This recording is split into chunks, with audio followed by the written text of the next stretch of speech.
Welcome to the wonderful world of wine, exploring all things wine with you. We are your hosts, Kim Simone and Mark Lindsay, and you can find us on Facebook at The Wonderful World of Wine.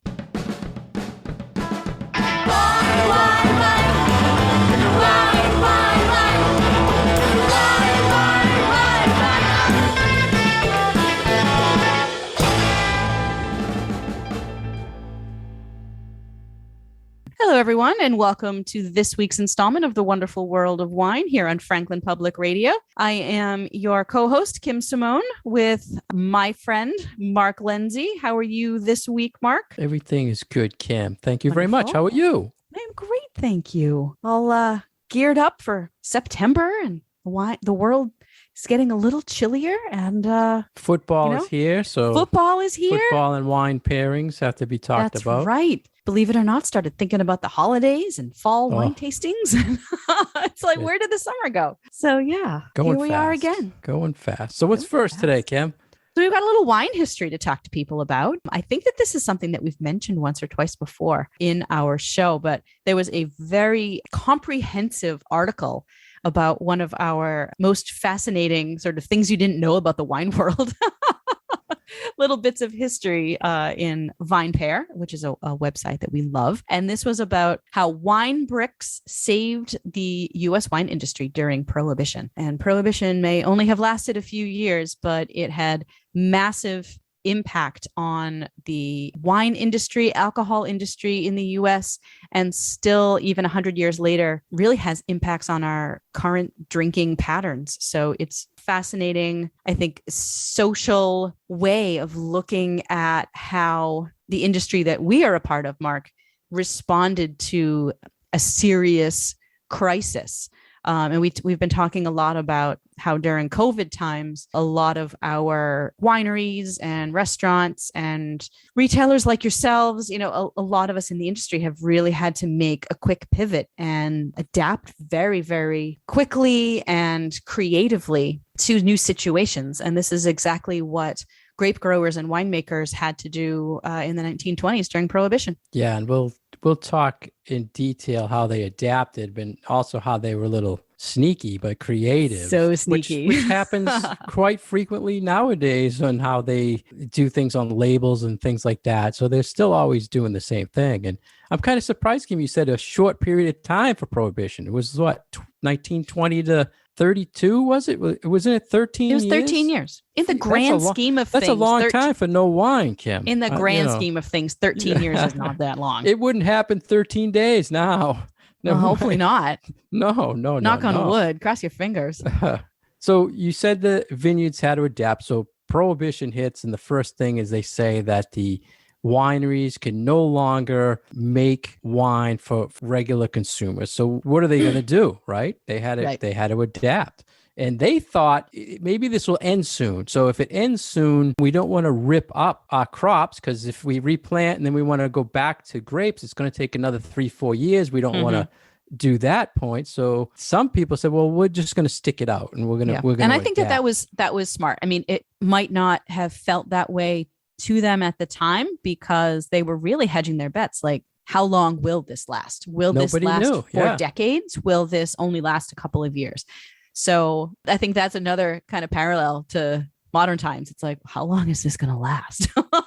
Do we need to completely change the way that we do business? Or is this a short-term solution to a problem that hopefully will not be here for very much longer? So, yeah.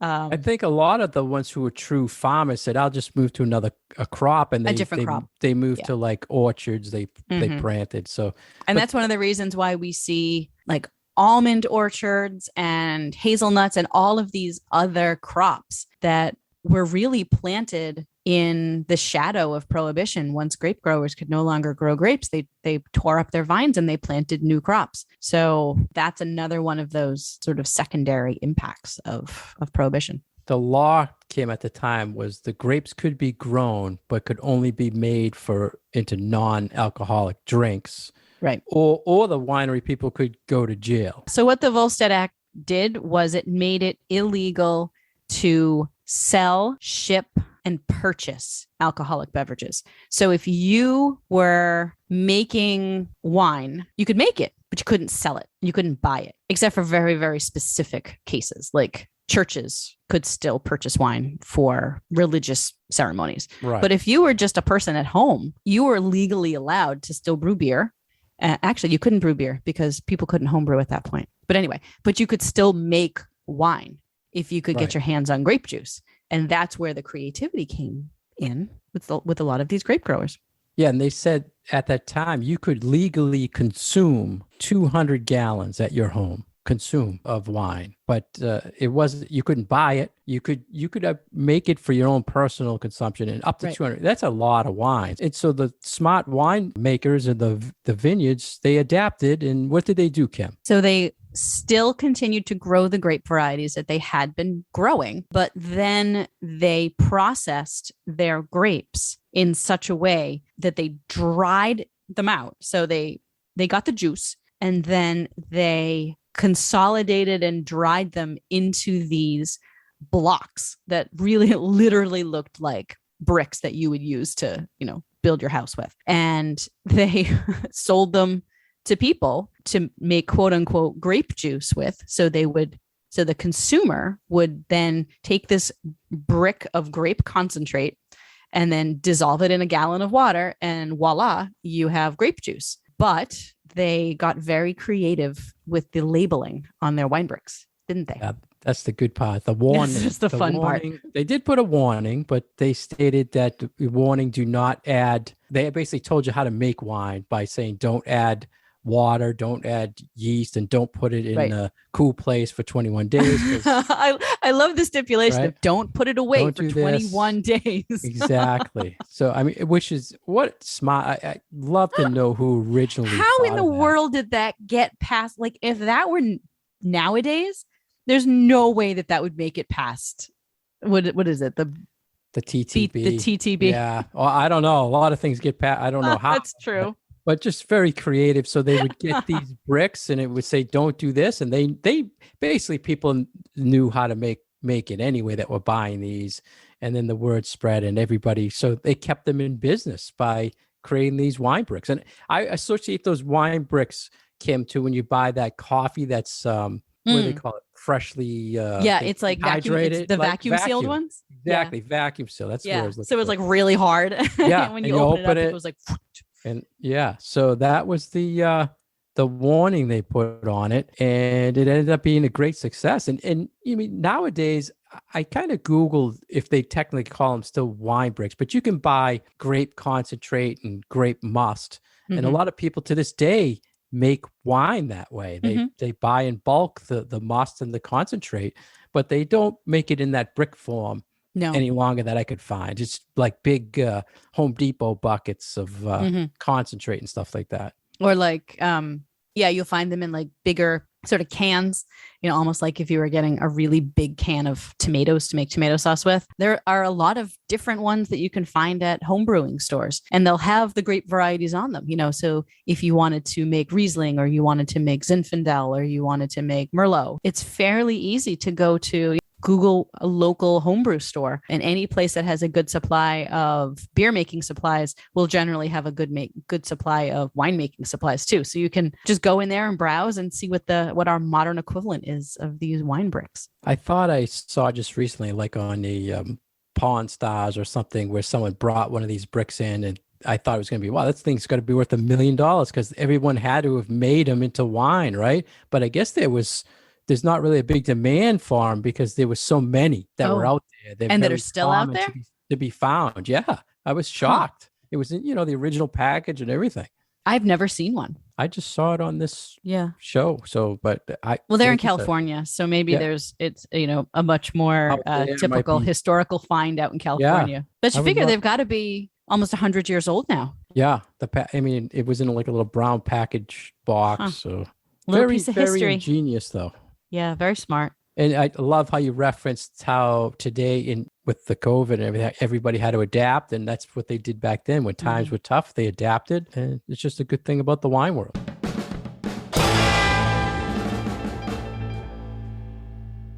You're listening to The Wonderful World of Wine, and we are your hosts, Mark Lindsay and Kim Simone, exploring all things wine with you. For more information about Kim, you can find her on VinitasWineworks.com. For more information about myself, you can find me on FranklinLiquors.com. Every week, we're here with you on WFPR 102.9 Franklin Radio, and you can find past episodes on SoundCloud and iTunes. Next, we have a story that we want to tell listeners about, Kim. It was called The Most Extreme Wine Tastings Around the World from foodandwine.com. And when I first saw the headline, Kim, I have to be honest, I thought, this is going to be like, how can we taste wine and do something extreme? You know, I'm thinking like we're going to be on a roller coaster and tasting wine. And how is this going to happen? There are a few like that, though, in this Yeah, article. a couple. I was, think we're going to, then I was thinking, how are Kim and I going to do this? How are we going to tackle some of these extreme tastings? What was your take, Kim, when you first saw the headline? Were you thinking like me, or you didn't know? Or I was thinking it was more that the wines were going to be extreme.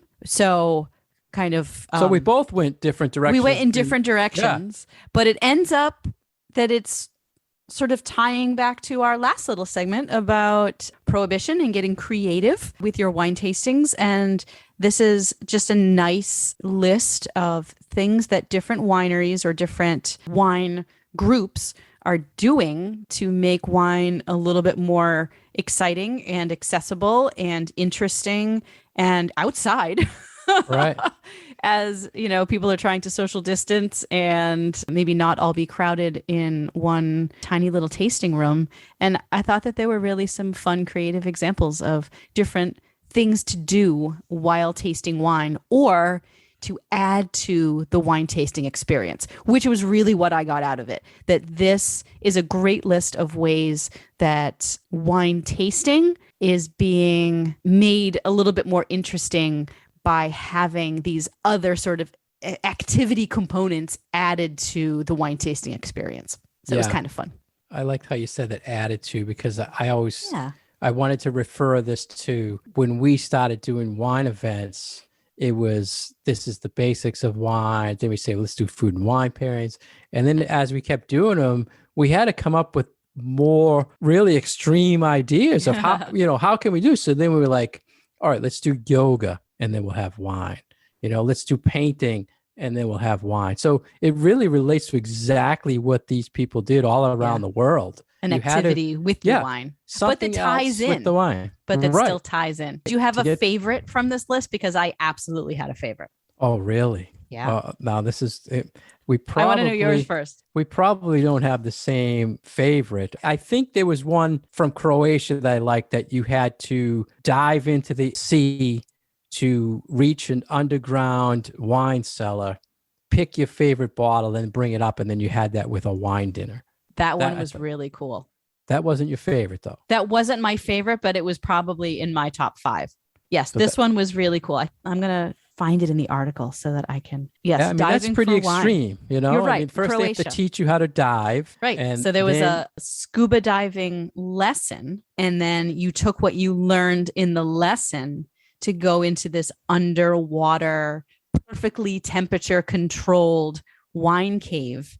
And you got to choose your bottle of wine for dinner using those diving skills that you had just learned. So I thought that was a really cool way to tie those two things together.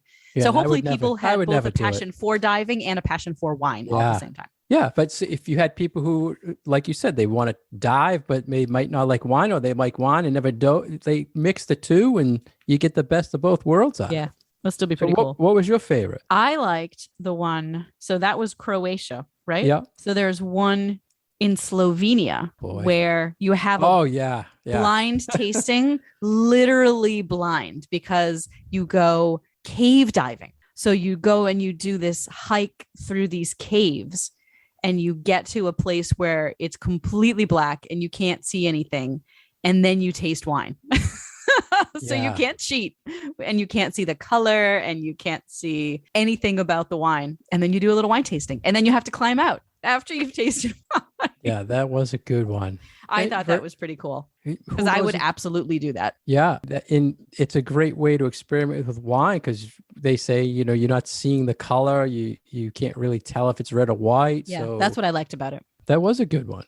Yep. So there were other things in here too. What other ones would you like to tell our listeners about? There was one that for a champagne house, they would take you on a jet flight over the vineyards of Champagne so that you got to see what everything looked like with a little bit of a bird's eye view. And they would, do some crazy maneuvers up there in the sky. So you could not go just a upside down jet, and stuff. though, a fighter jet. So not your Okay, typical fighter jet. rolling. And I'm not into airplanes. So well, I'm just saying it's more like crazy stunts they do at crazy speed. So the pilot would take you on this adventure in a fighter jet, and then you would see all the vineyards, and then you would come down and actually taste the wines that were made from those vineyards. So that's pretty neat. There were a lot of outside activity. Yeah, a lot of outside activity, kayaking, some mountain climbing, hiking, some things with food. So there was that food one was, I thought, where you were going to go for your favorite. And was this the oyster one? Yeah, San Luis Obispo. You go and harvest your own oysters, and then you pair them with wine. I think that would be cool too. And there actually are folks who do something similar here with lobstering. So you'd go and you'd not fish for lobster, but you'd collect lobster, and then you'd bring the lobsters back and you'd cook them, and you would have a meal with wine and with those lobsters that you caught. So I think that this would actually be something that could be completely doable on the East Coast and not just on the West Coast. This one was from California, but they actually did something very similar in the most recent season of Top Chef. They did oystering, and they did like clams and things like that, and then paired them with things. So not a completely unusual thing, unlike, cave diving for your wine. In Virginia, they had the kayaking. Yep. They called it paddle your glass off. So you kayak, cute. And then I see that very common up in Maine, where they take you on these crazy whitewater rafting, and then you do, a nice dinner and stuff after. But you mentioned the mountain biking that was in Michigan. You go mountain biking, and then you do a wine tasting. And I thought another unusual one was in Napa. You hike Pritchard Hill, which is 1,500 feet. And then you do a wine tasting. So that's another outdoor activity. One I thought was fun we could do, Kim, was in Oregon. They play football and then have wine. So that's like perfect for right now. They all get together at outside park, and they did some sort of football. So we could do something like that. Can I play baseball instead? I guess that goes with wine. Sorry. We can pair that. That works. I don't think you're going to get me to play football. What do you? I'll bring my saxophone, and I'll be the band, and you can play football. I mean, like you were saying, there's so many things in New England that you could really do an activity and pair it to a wine. Even locally, there's so many things you could do. We do have wineries who have changed a lot of their tasting room experiences to be only outdoors. So outdoor tastings and food trucks and all those sort of fun things that people can do when the weather is nicer, and just be outside and not only enjoying the wine and enjoying some wine and food pairings, but then you get to enjoy the view and the idea of just being right there in the vineyard. So that's something that luckily we do have some local places that we can do that for our local Massachusetts and New England folks. And you don't have to live in a wine region in order to be able to experience those. We have our own teeny tiny little wine region here.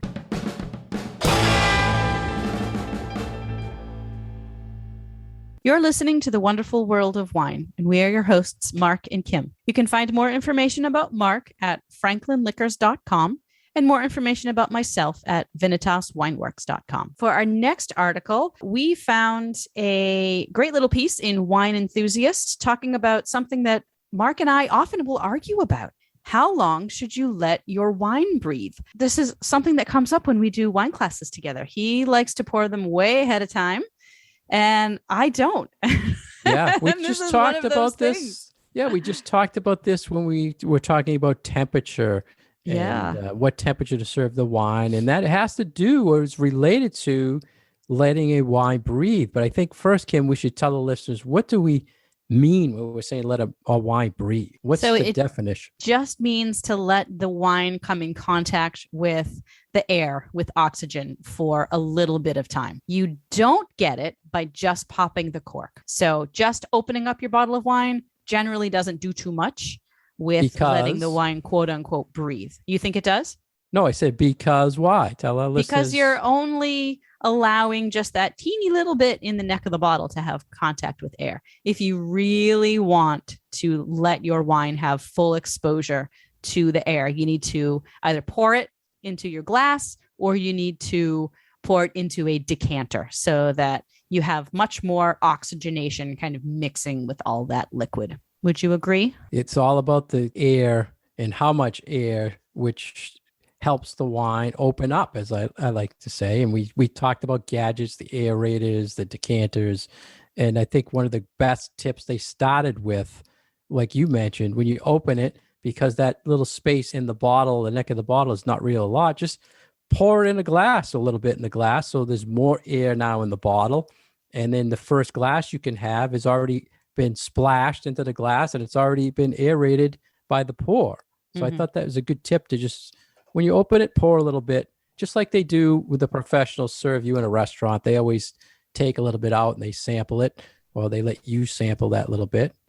I thought that was a great tip to start with. Yeah.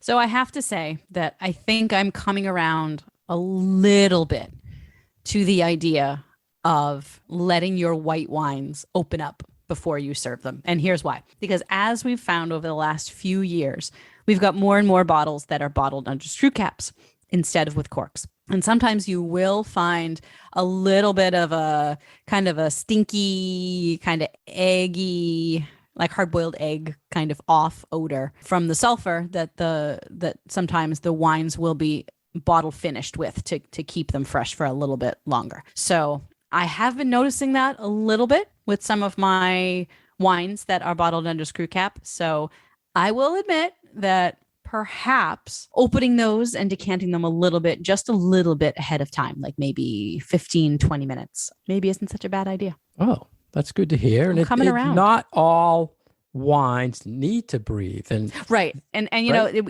we talk about decanting a lot. And Yeah. so aerating and decanting can be viewed as separate things. So when we talk about decanting, we say that, all right, there are two reasons why you might want to decant a wine. One would be because it's young and you want to give it that air, right?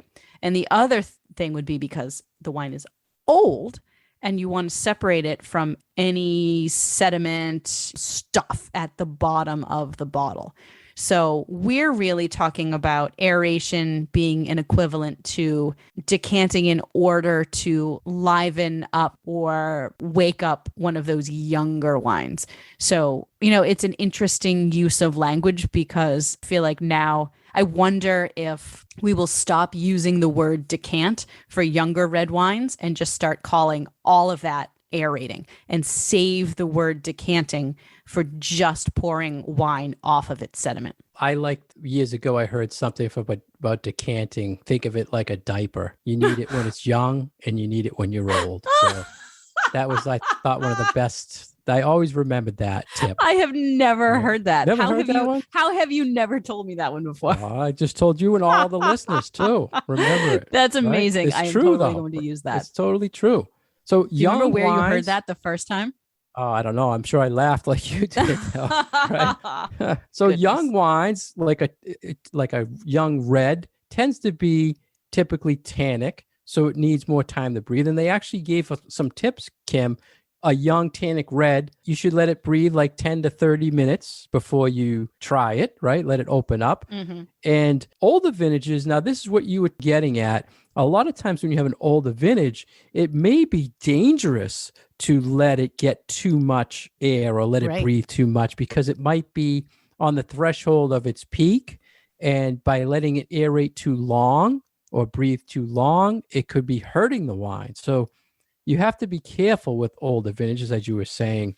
And I think you were talking about whites, they mentioned white and sparkling 10 to 15 minutes to let it breathe for a time frame. So do you agree with that as far as I still wouldn't do sparkling. Yeah, I was going to ask you that because it most of the time, I don't think I've ever remember even having to use a decanter or area or anything on my sparkling because it kills the bubbles. It kills right? the bubble. So I wouldn't use it on sparkling, but I might give, my whites 5 or 10 minutes max to kind of blow off whatever little sulfury smell there might be in there. I actually think that for young reds, their suggestion for 20 minutes to a half an hour might not be long enough, frankly. Yeah. Well, some of them are a little bit more funky, as we like to say. And, and plus, you mentioned the screw cap. Great point there, Kim, is that don't forget when you open that screw cap up, that wine is filled right to the top. There's no air space at all. So that wine has been sealed tight with basically no air getting to it into the bottle. So it will need a little longer to breathe. Absolutely. So what I was saying before about your red wines need a little bit more than just like 20 minutes or 30 minutes. It is really, I think, a fun thought experiment and a great way to learn about wine. If you spend some time with that bottle that's been decanted and just taste a little bit of it over time, maybe a few ounces now and then a few ounces in a couple of hours, maybe save a little bit for tomorrow. And we've talked about this in other shows, where if you have an open bottle that you don't finish in a day or two, keep tasting it and see what happens to it. And you can really learn a lot about wine by doing that. And I think the same holds true with bottles of wine that you've decanted. If you taste it right out of the bottle, right after you pour it into the decanter, and you swirl it around for a little while and you give it that 20 minutes or a half an hour or an hour, keep tasting it and see what it does. And you'll learn a lot about the changes that a wine can go through. And you will probably like it better at one point in its transition than at another point. So keep that in mind so that you know what you like best. And so that in the future, you can know the right drinking time for you, as opposed to what a review might say or what on the back of the bottle they tell you the drinking window should be. So you'll learn a little bit about the wines and you'll learn a little bit about yourself too.